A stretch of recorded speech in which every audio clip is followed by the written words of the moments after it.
سورۃ السجدہ، اب یہ سورہ مبارکہ آئی ہے، یہ 3 رکوعوں پر مشتمل ہے اور اس میں بڑا ردم بہت تیز ہے، اور یہ ذہن میں رکھیے گا کہ یہ حضور کی بہت محبوب صورتوں میں سے ایک صورت ہے، اس لیے کہ آپ کا یہ رواج، آپ کا یہ معمول تھا کہ آپ جمعے کے روز صبح فجر کی پہلی رکعت میں اس سورہ سجدہ کی تلاوت فرمایا کرتے تھے۔ تو جن صورتوں کے ساتھ حضور کو خاص طور پر کوئی تعلق خاطر تھا اضافی طور پر، تو اس کا ہمیں اسی سے اندازہ ہوتا ہے کہ نمازوں میں آپ جو زیادہ پڑھتے تھے، تو فجر کی نماز جمعے کے دن اس میں بالعموم آپ کا یہ معمول تھا کہ یہ سورہ سجدہ جو ہے پوری 3 رکوع پوری جو ہے وہ پہلی رکعت میں پڑھتے تھے، اور دوسری رکعت کے اندر سورۃ الدہر، یا پھر یہ کہ کبھی کبھی ایسا ہوتا تھا کہ پہلی سورت میں سورہ جمعہ اور دوسری میں سورہ منافقون، وہ 2 رکوعوں کی صورتیں ہیں، لیکن یہ جو ہے یہ سورت خاصی طویل ہے۔ الف لام میم تنزیل الکتاب لا ریب فیہ من رب العالمین، اس کتاب کا اتارا جانا ہے کہ جس میں کوئی شک نہیں، کوئی فریب نہیں، رب العالمین کی طرف سے ہے۔ ام یقولون افتراہ، کیا یہ کہتے ہیں کہ یہ محمد نے خود گھڑ لی ہے صلی اللہ علیہ وسلم، خود لکھ لی ہے؟ بل هو الحق من ربک، نہیں، یہ الحق ہے تیرے رب کی طرف سے، لتنذر قوما ما اتاہم من نذیر، تاکہ خبردار کر دیں آپ اے نبی اس قوم کو کہ جس کے پاس کوئی نبی پہلے نہیں آیا، کوئی خبردار کرنے والا نہیں آیا۔ حضرت اسماعیل سے لے کر اور حضرت محمد تک بڑے طویل عرصے تک کوئی نبی اس نسل میں نہیں آیا، اس قوم میں نہیں آیا۔ لعلہم یہتدون، آپ خبردار کریں انہیں شاید تاکہ وہ ہدایت پائیں، شاید کہ وہ ہدایت پائیں، تاکہ وہ ہدایت پائیں۔ اللہ الذی خلق السماوات والارض وما بینہما فی 6 ایام، اللہ وہ ہے کہ جس نے پیدا کیا آسمانوں کو اور زمین کو اور جو کچھ ان دونوں کے مابین ہے 6 دنوں میں۔ ثم استوى علی العرش، پھر وہ متمکن ہو گیا تخت حکومت پر، تخت پر۔ ما لکم من دونہ من ولی، نہیں ہے تمہارے لیے اس کے مقابلے میں من ولی ولا شفیع، یہاں دون کا لفظ جو ہے مقابلے میں، اس کے خلاف، یعنی جب کہ وہ پکڑے تمہیں سزا دینا چاہے تو اس کے اس فیصلے کے کوئی آڑے نہیں آ سکتا، نہ کوئی ولی اور نہ کوئی شفیع۔ افلا تتذکرون، تو کیا تم تذکر نہیں کرتے، سمجھتے نہیں ہو، عقل سے کام نہیں لیتے؟ یدبر الامر من السماء الى الارض، وہ تدبیر کرتا ہے امر کی آسمان سے زمین کی طرف۔ ظاہر بات ہے کہ اللہ تعالیٰ کے جو فیصلے ہوتے ہیں، اور اس میں ایک تو ہے 1000 سال کا ایک نقشہ ہے جو اللہ بناتا ہے، پلاننگ ہے، جو اللہ کا ایک دن ہے، لیکن یہ کہ ہمارے حساب سے جو 1 سال ہے، اس کے لیے بھی جو لیلۃ القدر آتی ہے، وہ در حقیقت وہ اس سال کا بجٹ سیشن ہے کہ اس 1000 سال میں سے اس سال کے اندر کیا کیا ہونا ہے۔ تو اس طریقے سے اللہ تعالیٰ کا جو عالمی حکومت کا نظام ہے، اس میں اس طریقے کی پلاننگ ہے۔ یدبر الامر من السماء الى الارض، وہ تدبیر کرتا ہے اپنے امر کی آسمان سے زمین کی طرف، فرشتے اترتے ہیں احکام کو لے کر کہ اب یہ کام یہاں پر ہونے ہیں، یہ امپلیمنٹیشن ہونی ہے۔ ثم یعرج الیہ، پھر وہ چڑھتا ہے اس کی جانب، جب یہ کام ہو گئے تو رپورٹیں جو ہیں وہ اللہ تعالیٰ کی جناب میں پھر پیش ہونے کے لیے جا رہی ہیں۔ فی یوم، اور یہ سارا معاملہ ہے ایک دن میں، مقدارہ 1000 سنۃ مما تعدون، جس کی مقدار ہے تمہارے حساب سے جو تم گنتی کرتے ہو تو 1000 برس۔ اب یہ سورہ حج میں بھی یہ آیت آ چکی ہے، ان یوما عند ربک کالف سنۃ مما تعدون،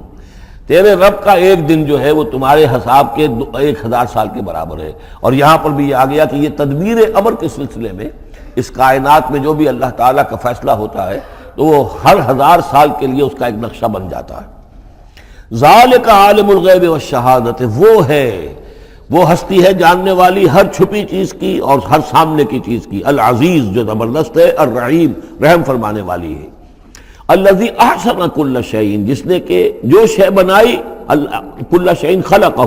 جو شے بھی اس نے بنائی بہت خوبصورت بنائی، بہت عمدہ بنائی، اس کی خلقت میں کوئی نقص تم نہیں دکھا سکتے، کہیں کوئی کوتاہی نہیں دکھا سکتے۔ وَبَدَأَ خَلْقَ الْإِنسَانِ مِنْ طِينٍ، اور انسان کی تخلیق کا آغاز کیا گارے سے۔ یہ تخلیق کا آغاز تو گارے سے ہوا، یا تو یہ کہ وہ آدم کی تخلیق جو ہے وہ جو جن مراحل سے ہو کر گزری ہے تو ہم کئی دفعہ دیکھ چکے ہیں، یا جیسے کہ میں نے سورہ مومنون کے شروع میں عرض کیا کہ خود ہر انسان کی بھی جو تخلیق ہو رہی ہے اس کا بھی اصل تو جو ہے کہ باپ کے جسم میں جو نطفہ بن رہا ہے تو وہ بھی تو ظاہر بات ہے کہ زمینی جو غذا ہیں اور وہ مٹی ہی کی کشید جو ہے وہی چیزیں ہیں کہ جس کے ذریعے سے وہ اس کا نطفہ بنتا ہے۔ لیکن اس کے بعد ثم جعل نسلہ من سلالۃ من ماء مہین، پھر یہ جو نسل چلی ہے آدم کی علیہ الصلوۃ والسلام، اب یہ چلی ہے اس بے قدر پانی کی کہ نچڑا ہوا پانی جو ہے سلالۃ من ماء مہین، اس سے اب یہ نسل آگے چل رہی ہے۔ پہلا مرحلہ آدم کا، مٹی سے آدم تک، اب آدم سے آگے جو تناسل کا معاملہ چل رہا ہے، نوع انسانی کا ریپروڈکشن جس نظام سے ہو رہی ہے، اس کا یہ نسل جو ہے اس میں یہ ذریعہ بن رہا ہے۔ ثم سواہ ونفخ فیہ من روحہ، اب یہاں سما جو آ رہا ہے گویا کہ نسل انسانی میں سے جو بھی کوئی ایک بچہ جو ہے اس کو اللہ تعالیٰ اس کی نوک پلک سنوار دیتا ہے، وَنَفَخَ فِيهِ مِن رُوحِهِ، اور اس میں پھر پھونکتا ہے اپنی روح میں سے۔ یہ میں عرض کر چکا ہوں کہ یہ حدیث نبوی سے جو بڑی پختہ حدیث ہے حضرت عبداللہ ابن مسعود رضی اللہ تعالیٰ عنہ سے، اس میں یہ ہے کہ 40 دن نطفے کی شکل ہے، 40 دن مضغہ ہے، بلکہ درمیان میں علقہ ہے، اور پھر 120 دن کے بعد اللہ تعالیٰ فرشتے کو بھیجتا ہے جو اس میں روح پھونکتا ہے۔ وَنَفَخَ فِيهِ مِن رُوحِهِ وَجَعَلَ لَكُمُ السَّمْعَ وَالْأَبْصَارَ وَالْأَفْئِدَةَ، اور اس نے تمہارے لیے بنا دیے ہیں کان بھی اور آنکھیں بھی، اور تمہیں عقل بھی دی ہے، یا دل بھی، جو بھی چاہے کہہ لیں، اس لیے کہ دل کی بھی ایک عقل ہے اور ایک عقل حیوانی ہے۔ قَلِيلًا مَا تَشْكُرُونَ، بہت ہی کم ہے جو شکر تم کرتے ہو۔ وَقَالُوا أَإِذَا ضَلَلْنَا فِي الْأَرْضِ أَإِنَّا لَفِي خَلْقٍ جَدِيدٍ، اور یہ کہتے ہیں کہ جب ہم زمین میں گم ہو جائیں گے، رل مل جائیں گے، مٹی ہو کر مٹی میں مل جائیں گے، تحلیل ہو جائیں گے، اور آج کا کوئی نوجوان کہے گا جبکہ اس کے تو ایٹم جو ہے وہ بھی منتشر ہو گئے، اس کے الیکٹرون بھی پتہ نہیں کہاں سے کہاں گئے،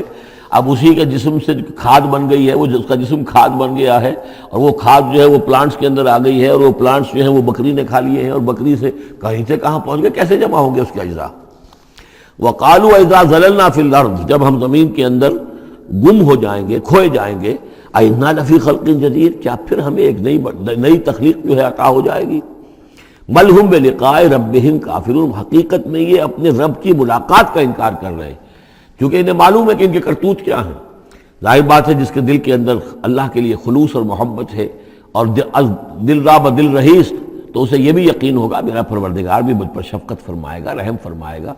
آپ اگر مخلص ہیں اللہ کے ساتھ تو اللہ تعالیٰ کی طرف سے بھی رحمت کی امید ہوگی، تو پھر تو انسان ملنا چاہے گا۔ یہ لوگ انکار کرنا چاہتے ہیں اللہ سے ملاقات کا، اعتراض یہ کر رہے ہیں کیسے ہو سکتا ہے، کیسے پیدا ہو سکتے ہیں، حالانکہ بے وقوف یہ دیکھیں کہ اگر تمہیں وہ پہلی مرتبہ پیدا کر سکتا ہے تو دوبارہ پیدا کرنا کیسے مشکل ہوگا۔ تو تمہیں پہلے بھی پیدا کیا، زمین ہی سے اجزاء آئے ہیں، سارے ایٹمز وہیں سے آئے ہیں، وہیں سے ہو کر تمہارے وجود جو ہے وہ بنا ہے۔ قُلْ يَتَوَفَّاكُم مَلَكُ الْمَوْتِ الَّذِي وُكِّلَ بِكُمْ، کہہ دیجئے کہ تمہیں قبض کر لے گا وہ فرشتہ جو موت کا فرشتہ ہے، جو تم پر مقرر کر دیا گیا ہے۔ ثُمَّ إِلَىٰ رَبِّكُمْ تُرْجَعُونَ، پھر تم اپنے رب کی طرف لوٹا دیے جاؤ گے۔ وَلَوْ تَرَىٰ إِذِ الْمُجْرِمُونَ نَاكِسُو رُءُوسِهِمْ، اور کاش کہ تم دیکھ سکو وہ منظر جبکہ یہ مجرم کھڑے ہوں گے سر ڈالے ہوئے اپنے پروردگار کے سامنے۔ ربنا ابصرنا وسمعنا، وہ کہیں گے پروردگار اب ہم نے دیکھ لیا، حقیقت ہم پر منکشف ہو گئی، اب ہم نے سن لیا، ہر بات جو ہے ہم نے پا لی۔ فرجعنا، تو ایک دفعہ ہمیں دنیا میں لوٹا دے، نعمل صالحا، اب ہم نیک عمل کریں گے، انا موقنون، اب ہمیں یقین آ گیا، ایمان کیا، ایمان سے بھی آگے کی بات، اب تو پورا یقین ہمیں حاصل ہو گیا۔ وَلَوْ شِئْنَا لَآتَيْنَا كُلَّ نَفْسٍ هُدَاهَا، اگر اسی طرح ہم نے ہدایت دینی ہوتی پردے اٹھا کر تو دنیا ہی میں ہم سب کو جو ہے ہدایت دے دیتے۔ اب فائدہ جو ہے اب ایمان لانے کا کوئی فائدہ نہیں ہے، اب تو جزا کا وقت ہے، یہ اب وہ امتحان کا وقت ختم ہو چکا۔ وَلَوْ شِئْنَا لَآتَيْنَا كُلَّ نَفْسٍ هُدَاهَا وَلَكِنْ حَقَّ الْقَوْلُ مِنِّي، لیکن میری طرف سے تو یہ میرا فیصلہ جو ہے یہ ثابت ہو چکا ہے، پختہ ہے، صادر ہو چکا ہے۔ لَأَمْلَأَنَّ جَهَنَّمَ مِنَ الْجِنَّةِ وَالنَّاسِ أَجْمَعِينَ، کہ میں جہنم بھی تو میں نے بنائی ہے نا، آخر اس کے لیے بھی مجھے ایندھن چاہیے، تو اب تو یہ کہ تم لوگ اس کا ایندھن بنو گے، اب تو میں جنات اور انسان جو بھی تھے، جو باغی تھے ہمارے، اب ان کو اس جہنم کے اندر جھونک کر رہیں گے۔ فَذُوقُوا بِمَا نَسِيتُمْ لِقَاءَ يَوْمِكُمْ هَذَا، اب چکھو ذرا مزہ اس چیز کا جو تم نے آج کے دن کی ملاقات کا انکار کیا یا اسے نظر انداز کیے رکھا۔ انا نسیناکم، ہم نے بھی اب تمہیں نظر انداز کر دیا، اب ہم سے بات نہ کرو، لا تکلمون، اب ہم مجھ سے بات نہ کرو۔ وذوقوا عذاب الخلد بما کنتم تعملون، اور جو کچھ تم کرتے رہے اس کی پاداش میں اب ہمیشگی والا عذاب چکھو۔ انما یؤمن بآیاتنا الذین اذا ذکروا بها، میری ایمان رکھنے والے تو ہماری آیات پر وہ لوگ ہیں کہ جب انہیں ہماری آیات کے ذریعے سے تذکیر کی جاتی ہے، نصیحت کی جاتی ہے، انہیں سنائی جاتی ہے، خروا سجدا، وہ سجدے میں گر پڑتے ہیں، وہ سبحوا بحمد ربہم، اور وہ اپنے پروردگار کی حمد کے ساتھ تسبیح کرتے ہیں، وہم لا یستکبرون، اور وہ گھمنڈ نہیں کرتے، تکبر نہیں کرتے۔ یہ آیت سجدہ ہے۔ تتجافی جنوبہم عن المضاجع، رات کے اوقات میں ان کے پہلو بستروں سے دور رہتے ہیں، علیحدہ رہتے ہیں، رات کو یبیتون لربہم سجدا وقیاما۔ ایک تو وہ شخص ہے کہ جو ساری رات پڑا سوتا رہتا ہے، اور ایک وہ ہے کہ جو وقفے وقفے سے اٹھتا ہے، اللہ کو یاد کرتا ہے، کبھی کھڑا ہے کبھی سجدہ کر رہا ہے۔ تو ان کے پہلو جو ہیں وہ ان کے بستروں سے علیحدہ رہتے ہیں۔ یدعون ربہم خوفا وطمعا، اپنے رب کو پکارتے رہتے ہیں، دعا کرتے رہتے ہیں اپنے رب سے، خوف کے ساتھ بھی اور طمع کے ساتھ بھی۔ انہیں امید بھی ہوتی ہے، لالچ بھی ہوتا ہے کہ اللہ تعالیٰ رحم فرمائے، مغفرت فرمائے، لیکن ڈر بھی رہتا ہے کہ کہیں ہماری پکڑ نہ ہو جائے۔ وَمِمَّا رَزَقْنَاهُمْ يُنْفِقُونَ، اور جو کچھ ہم نے انہیں دیا ہے اس میں سے پھر وہ خرچ کرتے ہیں ہماری رضا جوئی کے لیے۔ فَلَا تَعْلَمُ نَفْسٌ مَّا أُخْفِيَ لَهُم مِّن قُرَّةِ أَعْيُنٍ، تو کسی جان کو نہیں معلوم، کسی انسان کو نہیں معلوم کیا کچھ چھپایا گیا ہے ان کے لیے ان کی آنکھوں کی ٹھنڈک کے واسطے۔ یعنی جنت میں ہم نے کیا کچھ چھپایا ہوا ان کے لیے کوئی نہیں جانتا۔ فَلَا تَعْلَمُ نَفْسٌ، کوئی نہیں جانتا۔ اسی مضمون کو اصل میں حضور نے ادا کیا ہے کہ مَا لَا عَيْنٌ رَأَتْ وَلَا أُذُنٌ سَمِعَتْ وَمَا خَطَرَ عَلَىٰ قَلْبِ بَشَرٍ۔ باقی جو چیزیں بیان کی گئی ہیں ان کے بھی اصل حقیقت تو وہاں کھلے گی، لیکن پھر بھی یہ تو ابتدائی نزل ہے، پہلی مہمان نوازی ان چیزوں سے ہے جن کا کہ قرآن مجید میں ذکر ہے، جن کو کہ ہم سمجھ سکتے ہیں۔ اصل نعمتیں جو جنت کی ہیں وہ تو یہ فلا تعلم نفس، کوئی نہیں جانتا کیا کچھ چھپایا گیا ان کے لیے اللہ تعالیٰ نے، کیا کچھ تیار کر کے رکھا ہوا ہے ان کی آنکھوں کی ٹھنڈک کا سامان۔ جزاء بما كانوا يعملون، وہ بدلہ ہوگا ان کے اعمال کا۔ افمن کان مومنا کمن کان فاسقا، تو بھلا ایک شخص کہ جو مومن ہے کیا وہ ایسا ہو جائے گا جیسے فاسق ہو؟ کیا ان کا انجام برابر ہوگا؟ لا یستوون، نہیں وہ برابر نہیں ہو سکتے۔ اما الذین آمنوا وعملوا الصالحات، یقیناً وہ لوگ جو ایمان لائے اور جنہوں نے نیک عمل کیے، فلہم جنات الماوا، ان کے لیے تو وہ باغات ہیں جہاں ان کو ٹھکانہ دیا جائے گا۔ نزلا بما كانوا يعملون، اور یہ ہوگی ان کی ابتدائی مہمان نوازی۔ نزل عربی میں کہتے ہیں مہمان جیسے ہی آئے، نزیل اترا ہے وہ اپنی سواری سے، گھوڑے سے آیا ہے، اونٹ پر آیا ہے، آپ کے دروازے کے سامنے آ کر وہ اترا ہے، اونٹ کو بٹھایا ہے اس سے اترا ہے، یا آج کار سے اتر رہا ہے۔ تو اب یہ نزیل ہے اس وقت۔ اس نزیل کے لیے نزل فوری طور پر، موسم کے اعتبار سے ٹھنڈا ہے یا گرم ہے، آپ فوری طور پر لاتے ہیں، یہ نزل ہے۔ پھر وہ اب آپ کے پاس ٹھہر گیا ہے، آپ نے اس کے لیے کمرے کا بندوبست کیا ہے، وہ وہاں پر اس نے استراحت کی ہے، اب آپ نے اہتمام کے ساتھ اس کے لیے کھانا تیار کروایا، یہ ہے ضیافت۔ ضیف اب بنا ہے وہ، تو جیسے آیا ہے وہ نزیل ہے، اور جب گھر میں آپ کے ٹھہر گیا تو اب ضیف ہے، وہ پھر ضیافت ہوگی۔ تو وہ چیزیں جو ہیں ما لا عین رأت ولا اذن سمعت وما خطر علی قلب بشر، یہ اصل میں ضیافت خداوندی ہے، اور یہ نزل ہے جس کا ذکر قرآن مجید میں اس تفصیل سے آیا ہے۔ وَأَمَّا الَّذِينَ فَسَقُوا فَمَأْوَاهُمُ النَّارُ، اور جو لوگ سرکش تھے اور جنہوں نے نافرمانی کی تھی ان کا ٹھکانہ آگ ہے۔ كُلَّمَا أَرَادُوا أَن يَخْرُجُوا مِنْهَا، جب بھی وہ چاہیں گے کہ وہاں سے نکل بھاگیں، اُعِیدُوا فِيهَا، پھر انہیں اسی میں لوٹا دیا جائے گا۔ وَقِيلَ لَهُمْ ذُوقُوا عَذَابَ النَّارِ الَّذِي كُنتُم بِهِ تُكَذِّبُونَ، اور ان سے کہا جائے گا چکھو اب مزہ اس عذاب کا، آگ کے عذاب کا جس کو تم جھٹلاتے رہے تھے۔ وَلَنُذِيقَنَّهُم مِّنَ الْعَذَابِ الْأَدْنَىٰ دُونَ الْعَذَابِ الْأَكْبَرِ لَعَلَّهُمْ يَرْجِعُونَ۔ یہ ہے آیت نمبر 21 اس سورہ مبارکہ کی، اور آیت نمبر 41 تھی سورہ الروم کی۔ ظہر الفساد فی البر والبحر بما کسبت ایدی الناس لیذیقہم بعض الذی عملوا لعلہم یرجعون، ہم لوگوں کے کرتوتوں کے کچھ اعمال کی سزا دنیا میں دے دیتے ہیں، شاید کہ یہ جاگ جائیں، ہوش میں آ جائیں اور یہ لوٹ آئیں، پلٹ آئیں، توبہ کریں۔ یہاں فرمایا ہم لازماً انہیں چکھائیں گے مزہ چھوٹے عذاب کا، ادنا، عذاب الادنا، دون العذاب الاکبر، اس بڑے عذاب سے پہلے لعلہم یرجعون، شاید کہ یہ جاگ جائیں، شاید کہ ہوش میں آ جائیں، شاید کہ لوٹ جائیں، شاید کہ توبہ کریں۔ یہ بات جو ہے آ چکی ہے کہ رسول جب بھی بھیجے جاتے تھے تو اللہ تعالیٰ کی طرف سے اس قسم کی تنبیہات کا سلسلہ آتا تھا تاکہ لوگ بیدار ہیں۔ وَمَنْ أَظْلَمُ مِمَّنْ ذُكِّرَ بِآيَاتِ رَبِّهِ ثُمَّ أَعْرَضَ عَنْهَا، اس سے بڑھ کر ظالم کون ہوگا جس کو نصیحت کی گئی اب اس کے رب کی آیات کے حوالے سے پھر بھی اس نے اعراض کیا۔ یعنی ایک تو نصیحت کوئی کر رہا ہے وہ